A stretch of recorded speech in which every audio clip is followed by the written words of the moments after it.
Hello everyone, once again I am in front of you all, and today I am going to solve a very tricky question, a very important question that has been already asked in IIT JEE previous years. And this question, such type of questions may be asked in coming year in different examinations, different competitive examinations like BITSAT, VIT and SRM and all. So this is a particular question in which the values are given 50, 50, 50, 100, 50, 101 and all. So before solving this type of question, I'm just going to a general idea about such type of question, so that in coming year, if someone will ask, if some exam, if they will ask such question, you can find the solution of this question, you can find the answer of this question in a tricky way in a few seconds only. So I am going to give the general solution for such kind of problems, and let's see how we can solve and how we can generalize this question in a better way to understand it. So let's start with the session. I am Raviraj Kumar and you are watching my channel BEST, and once again I welcome you all on the platform of e-learning BEST by Raviraj Kumar. So let's start with the discussion.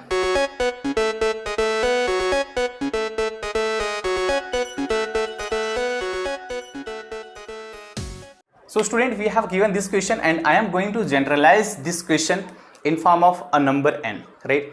So basically what I did here, I am writing this as a note. I am considering an integration, a definite integral in as integration from 0 to 1. I am keeping the limits from 0 to 1 only, right? And I am generalizing these numbers, the given numbers, with m and n. This number is constant and this number is changing by 1, right? Keep it in mind. So by keeping this thing in mind, I am going to generalize this by taking the numbers, by replacing these numbers by m and n. Since this number is not changing itself, so I am taking 50 as m and n may change. If we are writing in is equals to integration from 0 to 1, 1 minus x raised to m to the power n, then can we write down n plus 1 is equals to 0 to 1. We'll just change the exponent n plus 1, right? Okay. So we have to solve this integration basically, and how to proceed in this case. What I am doing here, I am splitting the entire term. I am breaking this term as 1 minus x raised to m and into 1 minus x raised to m raised to n. Now I am multiplying this one by one. So if we are multiplying 1 with the entire bracket, we'll get 1 minus x raised to m raised to n and minus x raised to m and into the entire term, correct? So now if you will see it carefully, then can you find that this integration, and here I am splitting the integration, it was like this, right? Splitting the integration. So splitting the terms will gives you the first term is here and the second term is here, the entire multiplication. So the next is, what is this term? What is this term? Can you find this is in, right? Because in was 1 minus x raised to m to the power n, the integration, right? The same term. So I have replaced this term by in and I am keeping this term as it is. So first of all, we are going to simplify this integration, and let's see how we can simplify in a very simple way this integration. So I am writing here x raised to m and into 1 minus x raised to m raised to n, right? We have changed nothing, right? I have written as it is. Now, so the basic and the best thing in which you can integrate this entire term is, I am splitting here x raised to m as x into x raised to m minus 1. Now here I am going to apply u into v rule. So I am considering u as x and v as the entire term, x raised to m minus 1 into 1 minus x raised to m raised to n. And this integration has been solved separately. You can see the solution over here. It is very simple. We have assumed this bracket as t. So after taking the differentiation on both sides with respect to x, we will get a minus sign over here, right? A minus sign over here first of all, and on that side this is dt. So the differentiation of 1 is 0 and minus m into x raised to m minus 1 dx, that is dt. So if we are multiplying both sides by minus, this becomes plus and this becomes minus. So here we can write x raised to m minus 1 dx, that is equals to minus dt divided by m, right? So here can you see that the integration now becomes, if you are going to replace this by minus dt by m, can we write this integration as integration of, this is minus 1 by m outside and dt with the integration, and this becomes t raised to n. So can you write the integration of t raised to n as 1 by n plus 1 and t raised to n plus 1. So that is I have written over here, and t is nothing but 1 minus x raised to n. So this integration, right, can be replaced directly by this integration, correct, this value. So we have substituted this value over here. So this gives you x as it is, हमने यहाँ पे लिख लिया. Now x raised to m minus 1, the entire integration is going to replace with this term. So there is a negative sign over here, so it becomes minus, and in the numerator it is 1 minus x raised to m raised to n plus 1, and we have replaced completely over here, and we have put the limit 0 to 1. Similarly, the second term is from 0 to 1, and after putting the value over here, this value over here, we get an integration like this, right?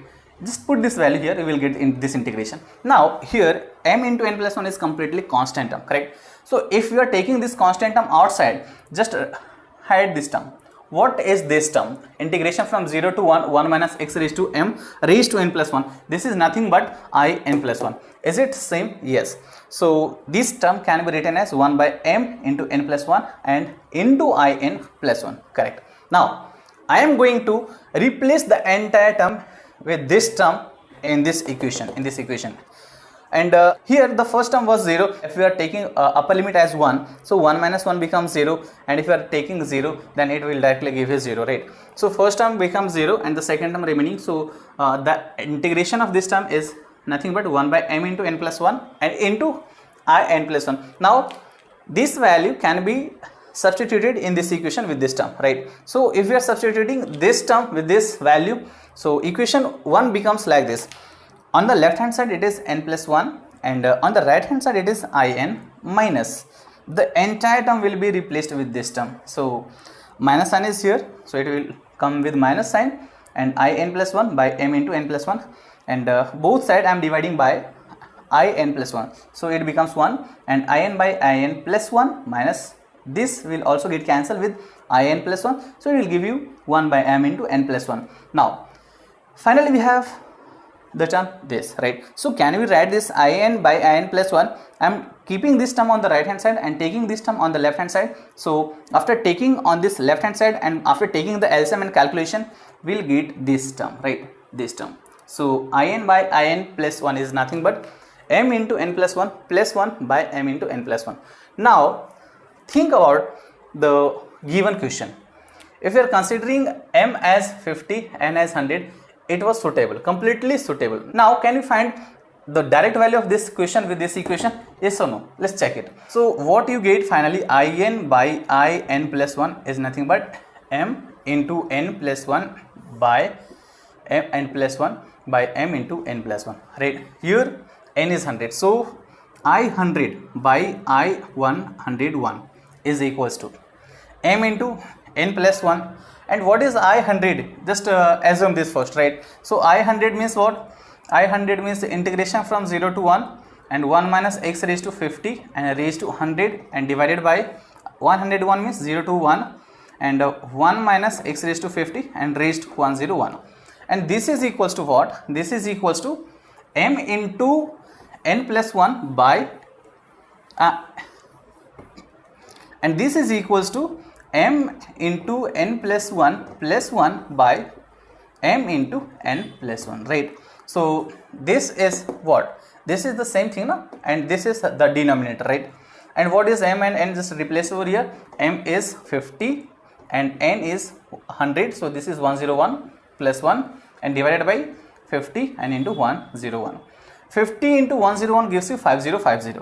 So if you are taking this 5050 with this term in the numerator, then it will be written as 5050 integration from 0 to 1, 1 minus x raised to 50 raised to 100, the integration of this term, and in the denominator it is what? 0 to 1 and 1 minus x raised to 50 and raised to 101, and that is equals to what? 50 into 101 means 5050 and plus 1, so 5051. So basically the answer of this question is this, right? So if they will replace the values of m and n, then too you can find the values of such questions, right? Isn't it simple? Basically it's not simple, it's very lengthy actually, but if you will remember this formula, this general formula, then you can find the value of any difficult questions in a very easy manner, right? So if you really like the solution of this question and it will be helpful for you, just leave your comment in my comment box. If you are a new viewer to my channel, please subscribe my channel so that you can get all the updates about the new lectures and you can be updated about the every new thing in the mathematics and every single concepts in the mathematics. Thanks for watching my channel, and keep watching, keep learning from BST, keep subscribing, keep sharing my channel. Thank you. Thanks a lot.